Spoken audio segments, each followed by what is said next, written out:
मित्रांनो, आपण विज्ञान भाग 2 चा दुसरा धडा आपला चालू आहे. सजीवातील जीवन प्रक्रिया भाग 1. याच्यामध्ये किती जीवन प्रक्रिया आहे? 2 जीवन प्रक्रिया आहे. किती जीवन प्रक्रिया बेटा? 2 जीवन प्रक्रिया आहे. आणि 2 जीवन प्रक्रियापैकी आपली दुसरी जीवन प्रक्रिया चालू आहे पेशी विभाजन. आपण पाहिलं की ते पेशी विभाजन जे आहे, पेशी विभाजन ही एक आवश्यक जीवन प्रक्रिया आहे.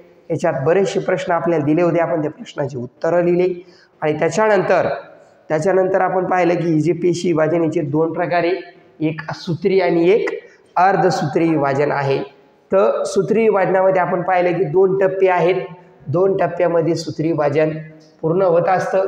त्याच्यामध्ये 2 टप्पे कोणकोणते सांगितले? एक प्रकल विभाजन सांगितलेलं आहे आणि दुसरं परिकल विभाजन सांगितलेलं आहे. तर प्रकल विभाजन जे आहे ते 4 अवस्थांमधून जातं, हे आपण पाहिलं. 4 अवस्था कोणकोणत्या आहे? तर पहिली पूर्वावस्था आहे, दुसरी मध्य अवस्था आहे आणि या दोन्ही अवस्था आपण बघितल्या. तर या दोन्ही अवस्थांमध्ये काय होतं? या दोन्ही अवस्थांमध्ये पहिली जी अवस्था आहे पूर्वावस्थेमध्ये, तुम्हाला याच्या आधी सांगितलं की याच्यात 4 गोष्टींमध्ये बदल होतो. पहिली गोष्ट कशामध्ये बदल होतो? तर जो पहिला गुणसूत्र आहे ह्या गुणसूत्रामध्ये बदल होतो. गुणसूत्र हे महत्त्वाचा रोल या ठिकाणी निभावतात. मग गुणसूत्रामध्ये काय होतं ते आपण या ठिकाणी पाहिलं. त्याच्यानंतर त्याच्यात तारा केंद्र असतं, जे एक प्रकारचं कोळीसारखं काम करतं, स्पायडरसारखं, बरोबर आहे. तर जे तारा केंद्र आहे ते द्विगुणित होत असतं. त्याच्यानंतर त्याच्यामध्ये केंद्रक आवरण असतं. केंद्रकावरती जे आवरण असतं, पेशीच्या आतमध्ये केंद्रक असतं, जे पेशीच्या सगळ्या रचने आणि कार्यावरती लक्ष ठेवत असतं. त्याच्यावरचं आवरण नाहीसं होतं. त्याच्यातली केंद्रिका आहे ती पण नाहीसं व्हायला सुरुवात होते. या 4 गोष्टींमध्ये बदल झालेला आहे. सूत्री विभाजनातलं जे प्रकल विभाजन आहे याच्यामध्ये या 4 गोष्टीत बदल झालेला आहे. 4 गोष्टीत बदल झालेला आहे. मग काय सांगितलं गुणसूत्राच्या बाबतीमध्ये? की गुणसूत्र जे अत्यंत नाजूक धाग्यासारखे असतात ते आखूड होतात, त्याचं वलीभवन होतं, ते जाड होतात आणि ते त्यांच्या अर्धगुणसूत्राच्या जोडीसहित दिसायला लागतात. तोपर्यंत लक्षात ठेवा, जोपर्यंत पेशी विभाजन होत नाही, पेशी विभाजनामध्येच तुम्हाला गुणसूत्र दिसून येतात. असं अन्यथा गुणसूत्र दिसायला तयार नाही राहत. हे झालं गुणसूत्राचं.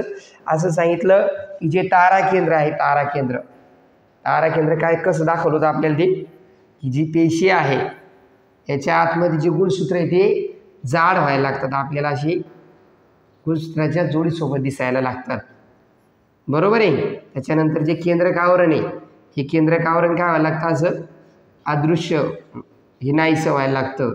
ती केंद्रिका जी आहे ती पण या ठिकाणी काय व्हायला लागती? नाहीसं व्हायला लागते, बरोबर आहे. तारा केंद्र डबल होतात. डबल म्हणजे एक या एका ध्रुवाला येतं आणि एक इकडं विरुद्ध ध्रुवाला जातं. ही पूर्वावस्था होती, बरोबर आहे. पुढच्या अवस्थेमध्ये मध्य अवस्थेमध्ये काय सांगितलं? मध्य अवस्थेमध्ये केंद्रक आवरण पूर्णपणे नाहीसं होतं. केंद्रकावरती हे जे आवरण आहे हे पूर्णपणे नाहीसं होतं. केंद्रकावरचं आवरण काय होतं? नाहीसं होऊन जातं. त्याच्यानंतर तारा केंद्र पूर्ण इकडं विरुद्ध ध्रुवाला येतात. हे तुमचे गुणसूत्र आहे. गुणसूत्र त्यांच्या अर्धगुणसूत्राच्या जोडीसोबत दिसायला लागतात, ठीक आहे. त्याच्यानंतर काय सांगितलं आणखी त्याच्यामध्ये आपल्याला?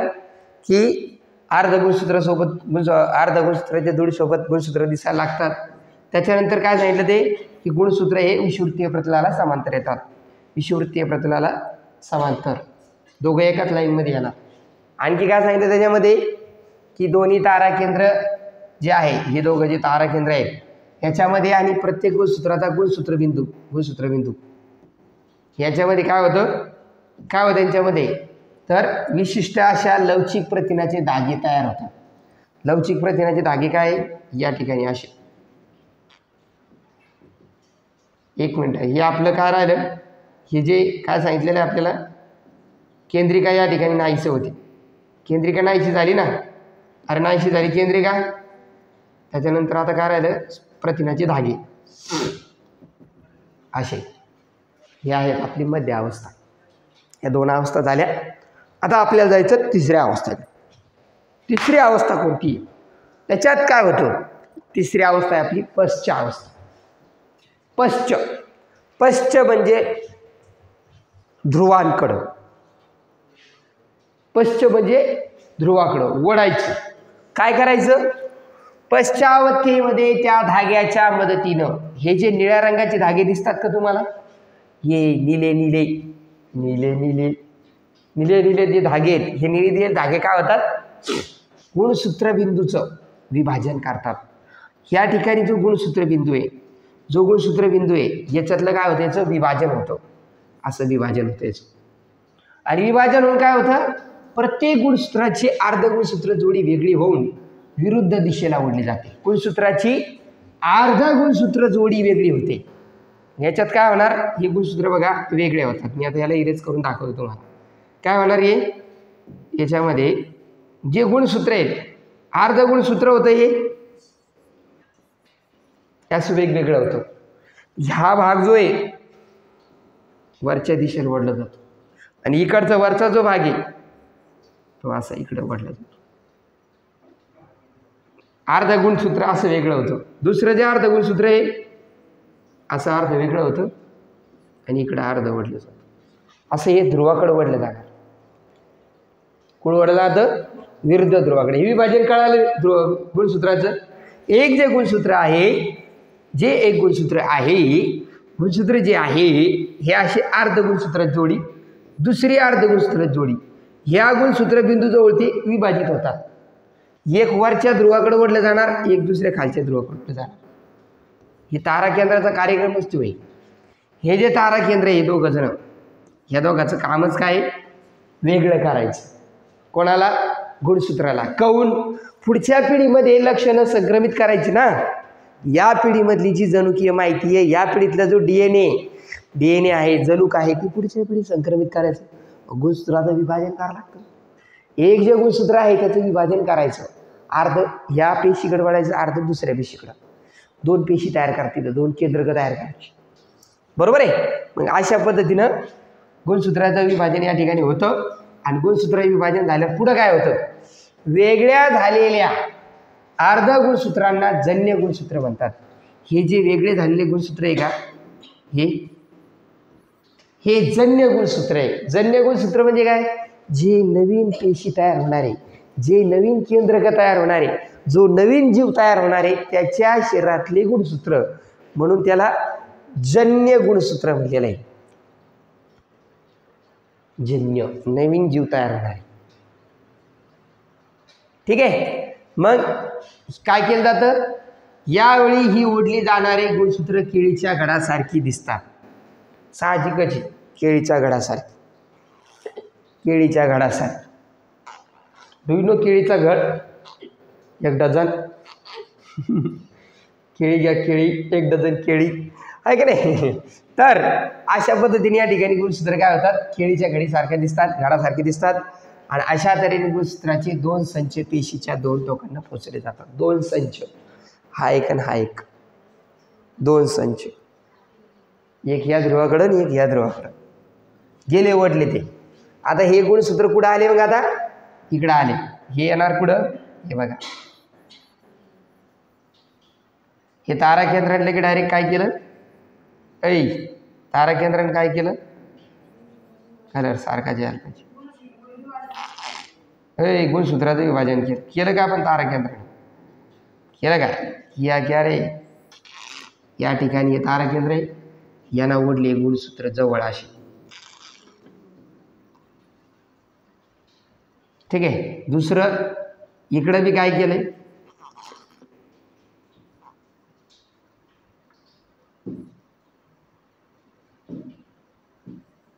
असं.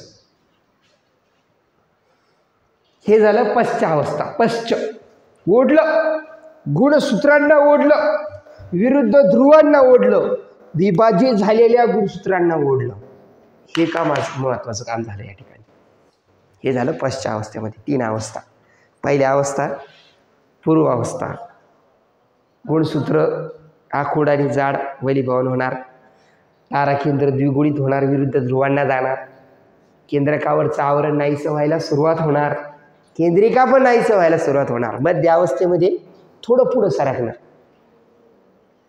गुणसूत्र त्याच्या अर्धगुणसूत्राच्या जोडीसोबत स्पष्टपणे दिसायला दिसतात.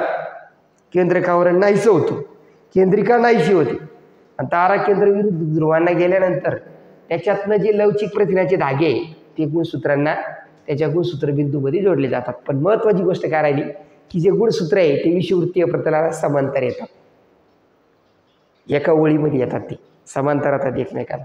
हा शब्द महत्त्वाचा आहे.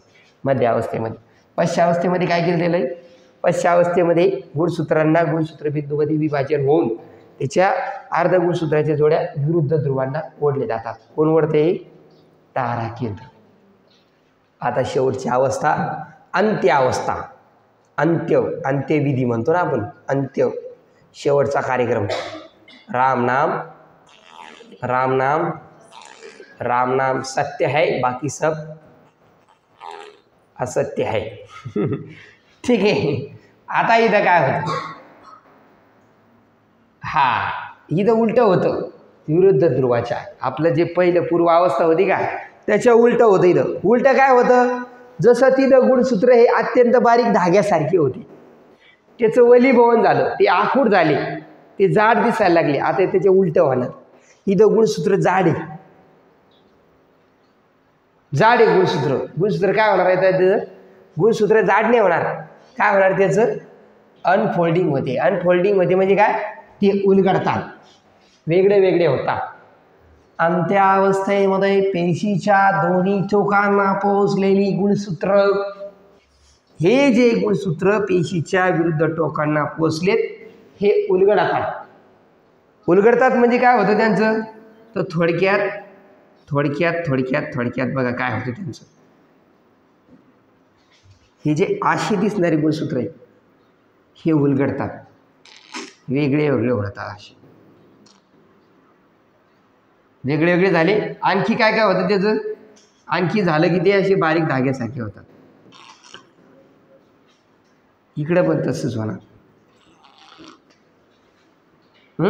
पुढं काय झालं, ती पुन्हा नाजूक धाग्यासारखी पातळ होऊन दिशेनाशी होतात, गायब होऊन जाते. तो माणसाला पुढे गेले ते का असे आहे थे क्या लेके आए थे क्या लेके जाएंगे. कुठे गेले गुणसूत्र, कुठं गेलं बाबा त्या, अरे त्याचं काम होतं ते झालं. आता काय होतं, आणखी दोन्ही टोकांना पोहोचलेल्या गुणसूत्राच्या संचाभोवती केंद्रक आवरण तयार होते. आत इथे गुणसूत्र होते ना, आता तुम्हाला दिसले होते ना गुणसूत्र होते ना, हा त्याच्या भोवती काय तयार होतं, केंद्रक आवरण तयार होतं. म्हणजे आधीच्या पूर्वावस्थेमध्ये केंद्रक आवरण नाहीसं होतं, इथं केंद्रक आवरण तयार होतं. तिथं केंद्रिका नाहीशी व्हायला लागते, अदृश्य व्हायला लागते. याच्यामध्ये काय तयार होतं, जन्य केंद्रके तयार होतं. दोन्ही याच्यात केंद्रक तयार होते. केंद्रिका दिसायला लागते, केंद्रिका ही केंद्रिका तुमची, आणि दोन जन्य केंद्रके दिसायला लागतात. हे एक केंद्रक आहे आपलं आणि दुसरं एक केंद्रक. आपलं प्रकल विभाजन हेच आहे ना, मग आपल्याला केंद्रक तयार करायचे ना, प्रकल केंद्रक विभाजन. एका केंद्रकाचं विभाजन करा, दोन केंद्रक तयार करायचे. परंतु त्याच्या आतल्या जनुकी माहितीचं पण आपल्याला विभाजन करावं लागतं. गुणसूत्र पण विभाजित करावं लागतात, समजलं. आधी गुणसूत्र काय करावं लागते, विभाजित करावे लागते. गुणसूत्राचं विभाजन झालं मग केंद्रक तयार होतं. असं जे तारा केंद्रक होते ते गायब होऊन जाते, ते त्याचा कार्यक्रम करते, गुणसूत्राचं विभाजन करते आणि अदृश्य होऊन जाते. आधी ते दिसायला लागत होती, ते द्विगुणित झाले होते, दोन झालते ते, त्याच्यामुळेच कार्यक्रम झाला नाही. हो, हे गुणसूत्राचं विभाजन झालं, गुणसूत्राला विरुद्ध बाजूला ओढलं गेलं, हे त्याच्यामुळेच झालं. मी नाही केलं बाबा ते, आरोप नका लावू रे बाबा मला. हा, तर तुर्क तंतू पूर्णपणे नाहीसे होतात. जे तारा केंद्र होते याच्यामध्ये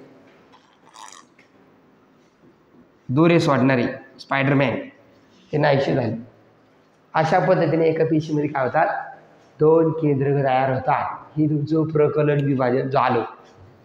कोणतं विभाजन झालं बाबा, हे प्रकल विभाजन झालं. है काय तकलीफ, काय अडचण भेटत्या हो नाही ना, समज रे बाप.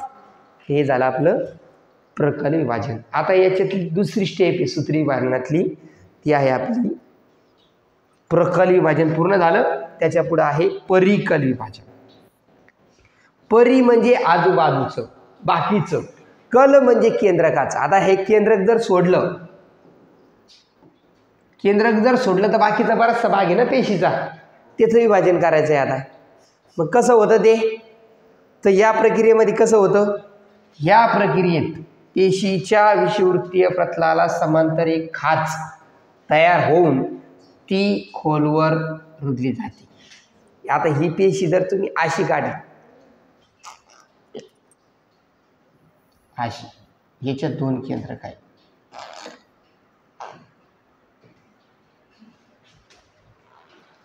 याच्यात काय होणार, समांतर विषुववृत्तीय प्रतल कोणतं आहे, हेच विषुववृत्तीय प्रतल आहे. याला समांतर एक तर अशी खाच पडणार जर दोन पेशी अशा असेल तर, आणि असं असेल तर याला काय होणार, या ठिकाणी वरच्या बाजूला या ठिकाणी इकडनं आणि इकडनं अशी खाच.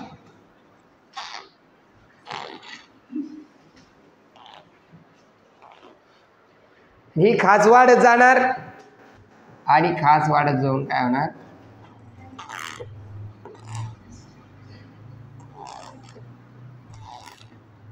असे दोन या ठिकाणी काय होणार, केंद्रक तयार होणार. मुख्य हेतू आपला या ठिकाणी साध्य होतो. आपलं महत्वाचं काम तेच आहे, या ठिकाणी काय झालं पाहिजे, दोन केंद्रक तयार झाले पाहिजे. एक पेशी होती अशी, या पेशीच्या मध्ये दोन केंद्रक तयार झाले. मग एक मिनिट,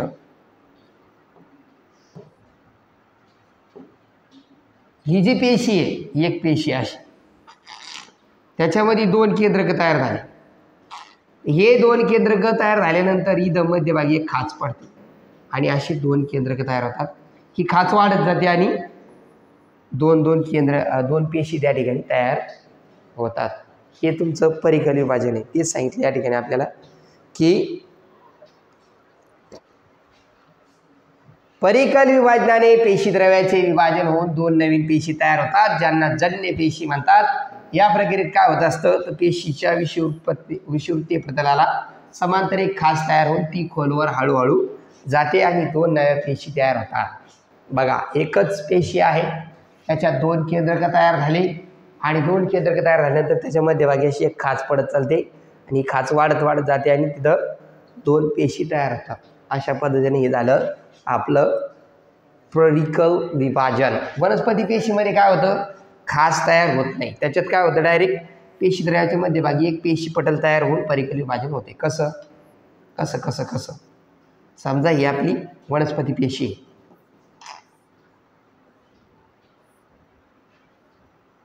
असं ह्याच्यात डायरेक्ट अशी प्लेट तयार होती, दोन पेशी. समजा, समज रहे हो, कोई तकलीफ नाही आहे ना, अशा पद्धतीने. तर घरी गेल्यानंतर आता हे चारही अवस्था पुन्हा लिहून काढायच्या. परिकल विभाजनचं ही आकृती काढायची, इथं दिलेलं आहे ते लिहायचं की या प्रक्रियेत काय होतं, पेशीच्या विषुववृत्तीय प्रतलाला समांतर एक खाच तयार होऊन खोलवर होते. अशा पद्धतीने परिकल विभाजन झालं. आणि अगोदर झालं प्रकल विभाजन. चार अवस्था आपण पाहिल्या. कोणती अवस्था होती, पूर्वावस्था, मध्यावस्था, पश्चावस्था आणि अंत्यावस्था. परीक्षेमध्ये कधी कधी फक्त आकृत्या काढायला सांगतात, त्या आकृत्या काढता आल्या पाहिजे आपल्याला.